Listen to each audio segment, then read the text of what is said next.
does actually break my heart a little bit when I have to go online and I have to read all these horrible comments, because I feel like that's a bit of a family. Football should be a family, and I'm supporting the same team you are out there. So don't think for a second that I forget how privileged I am to be in this position.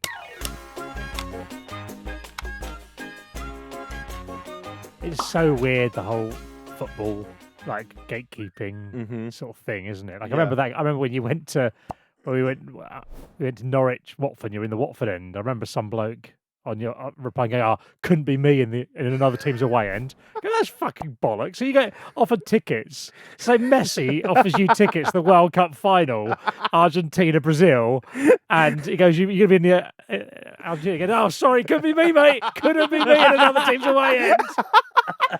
Couldn't be me. It's mental. It's very weird. Football has way too much gatekeeping. Can I just say, because this is something that's been playing on my mind a little bit, and I'm not sure if this will make the edit or not, but let me just ramble on here and we'll see where this goes. There was a guy, and I will admit that I'm not very good. Twitter, you'll be rubbing your hands in glee here, because you do get under my skin, and Robbie and Stevie try and teach me to not react to it, but it's one of my things I've got to work on, all right? You do get under my skin a little bit, and when people say you live in my head rent-free, you pay a little bit of rent, but you are in there. You probably give me about 20 a week, and I just accept You're squatting. it. You're squatting. Yeah. You've broken into your head oligarch mansion and you're squatting. And I just want to say that there's a guy on Twitter called Oisin Mull _ so not going to call him out, but it is spelled OISINMUL _, and he tweeted this. What has he done? Jack Mate on his second ever away trip with his United fan mate, all comped by the club, with thousands missed out on Sevilla tickets. That's correct. Thousands maybe did, but me and Stevie are just two people. So thousands didn't miss out as a direct correlation of us travelling with the West Ham media team. Missed out on a Sevilla tickets or couldn't afford to get there after forking out going up and down the country following the club every week. So I understand that there's a lot of people that weren't able to get there because you need a certain amount of points. And there are a lot of people that go to a lot more West Ham games than me. So you could argue they're bigger fans or whatever. But me and Stevie are just two people. We went with the media team, right? So we weren't taking any allocation away from anyone else, right? And also, he said there that they missed out. They couldn't afford to go because they were going up and down the country every week following the club. That's their choice. So they could choose to maybe not go to a couple of games and use that money to go to Seville. Well, I haven't directly taken any money out of anyone's pocket. And also, can I just say that working for West Ham has been an absolute dream of mine and something that makes me incredibly proud. And I love West Ham. And I remember the first time, you guys know this, the first time, I think I was 14 and I got a birthday card from my dad. And I opened up the tickets.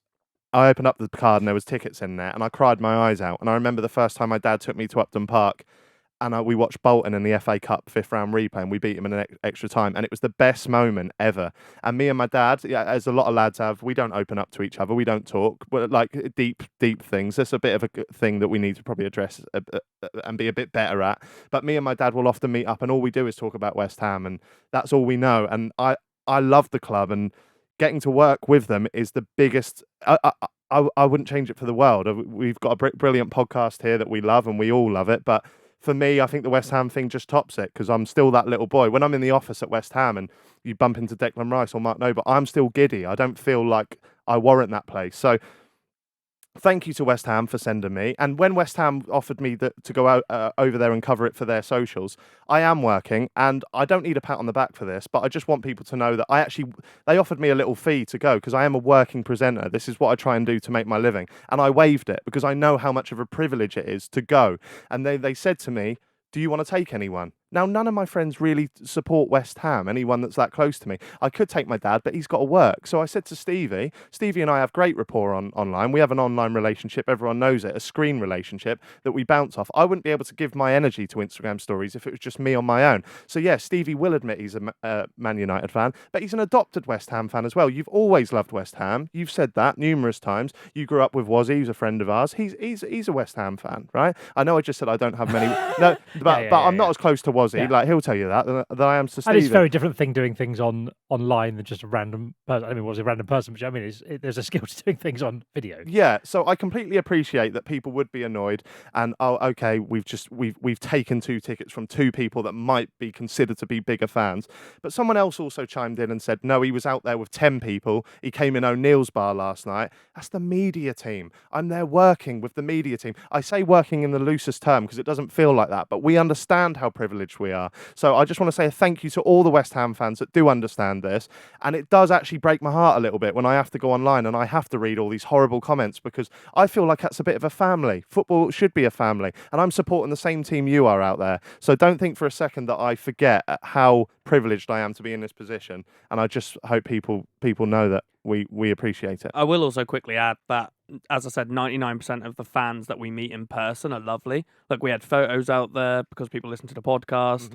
And especially when we were in Croatia, I kept having people coming up to me saying it was class that I was there, and they're just trying to convert me into a West Ham fan. Yeah. I'm not saying it's going to happen, but as I said, I've always liked West Ham. I've seen West Ham play football since I was a kid because of Wazzy, and I was always at his house. So, and my dad even says that he loves West Ham because my dad's from East London. Yeah. So it's like, it's a weird thing. Your dad's from East London. You've got that loose connection, but it might be a loose connection. It's the same connection I have. My dad's from East London. If they come to us and they say, right, we can give this ticket to Stevie White or to a fan, then that's a different issue. But the club are going to be taking people to represent them. We're ambassadors of the club, of the club I love. So I completely understand what they're saying, but I think it's just a little bit too harsh. I really, really think it's a bit too harsh. And West Ham fans, they obviously the media can say what they like about them. We saw there was a few fights over in Seville. Well, there was a journalist out there who actually went into O'Neill's bar, and the owner of this O'Neill's bar, because West Ham fans were apparently fighting with the Frankfurt fans, and he actually confirmed, the owner of the bar, that West Ham fans weren't doing anything wrong apart from they're just singing, chanting, wearing the team's colours, and the Frankfurt fans came. So I think they held themselves proper. They held themselves well that time, and I'm proud to be part of that. I'm proud to be part of the club, and I just hope that they'd be a little bit more accepting and understanding. And also, if the club come to you as a lifelong fucking West Ham fan and say, do you and your mate want to go to Sevilla, the Europa League clash in sunny Spain? Yes, they paid for our flights. That's no fucking secret. You're not going to turn it down. So just cut us a little bit of slack. Yeah, I mean, I think you're being far kinder if you just fucking ignore them. They're knobheads. Would be my argument. Yeah, it just cuts me a bit because it's a group of people that I don't want to hate me. Yeah, but there's gatekeeping so much. It's like oh, you don't go away, or there's always someone who watches more. There's always people who go to the reserves and someone else doesn't. But it's just throughout all areas of football. I saw Ellis Platten's post about and Thogden, getting shit for filming at games. And it's like, why can't you film at a game if it's not bothering you? Why do you care what people around you are doing? What fans don't realise, and I'm not patronising them because some of them maybe do realise, but what the general fan might not realise is that any game you go to, there are hundreds of tickets that are allocated to sponsors, comp tickets to people that are working there, journalists. There's none of them support the club. There are hundreds of tickets. So to really be targeting us because we're the face of it, I understand why they do, but they don't know the hundreds that are sitting there that don't. So it just does not make any sense. And people like Ellis and people like Thogden, and I've got to speak on this real quick, and then we will get into the funny, happy shit, right? But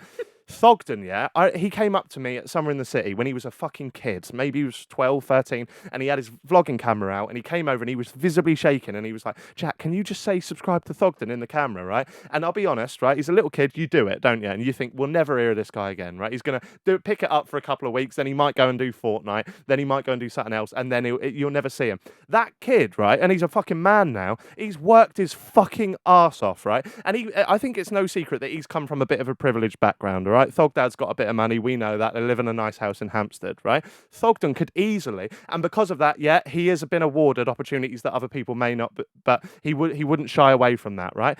I know he could have easily just sat on his fucking arse, right, and just sponged off his mum and dad, right? But he's up and down the country all the time filming all these grounds, giving people content. These are people that might not be able to afford to go to the games. They love Thogden and they get to live it through him. There's clips been put on, and I know you want to add something here, Robbie, maybe, no, but there's been clips been put on, right, where he goes to a game, he's filming it, and when he's back on the motorway from fucking Bolton or wherever he may be, people have seen Thogdad and Thogden in his car, and Thogden's there editing it, getting it up, right? Because he loves YouTube, he loves the grind, and I don't think he's doing anything wrong. And sometimes he might be given tickets, right? And we've already spoke about why I think that's fine. But most of the time, you chat to Thogden, he buys the tickets on general sale. If you're that much of a big fan, get in there before Thogden then. Because sorry, if Thogden can buy a ticket to Southampton before all of the hardcore Southampton fans, then maybe you need to up your game and be a bigger fan. But it's also like it's It's not like every single match, every single weekend is completely sold out.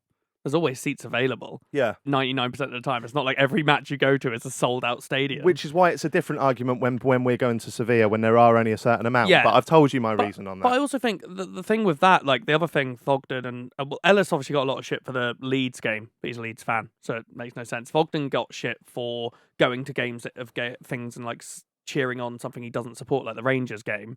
But I think you can still enjoy football. You can be a football fan. People, like fans who support Norwich or whatever, will buzz off watching Messi play.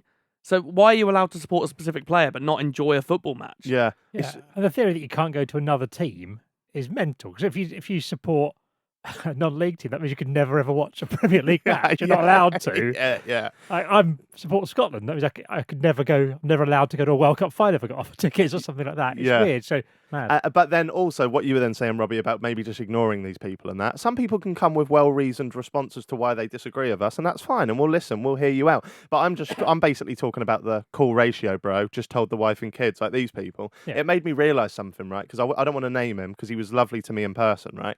But I did a bit of filming for West Ham at the Aston Villa game at the weekend. And this guy came over to me, and I swear to God, he was a kid, right? The amount of people that bump into us now, I think they're probably 17 to 30, something like that. They listen to the pod, like they're adults. This kid was a kid. He was like 13, and he was shaking, and he was nervous to meet me. And then he posted a photo on saying about how great it was to meet me. I went through his tweets, and he was a football Twitter guy. He was literally saying cool, like all of this, like some fairly vulgar stuff to people. And I thought, these are the people that we're worried about. Like, does that make sense? 100%, yeah. So there we go. Leave Thogden alone. Leave Ellis Platten alone. Let us just all crack on. We're all trying to fucking grind and make our way in this world. So let's just chill out and fucking enjoy men kicking balls, please. Should we move on? And when I interviewed him the second time for the Premier League, which was a couple of months back, he literally sat down. He was like, I can't watch that interview back that we did before. And I was like, glad you feel the same. I feel the same way too.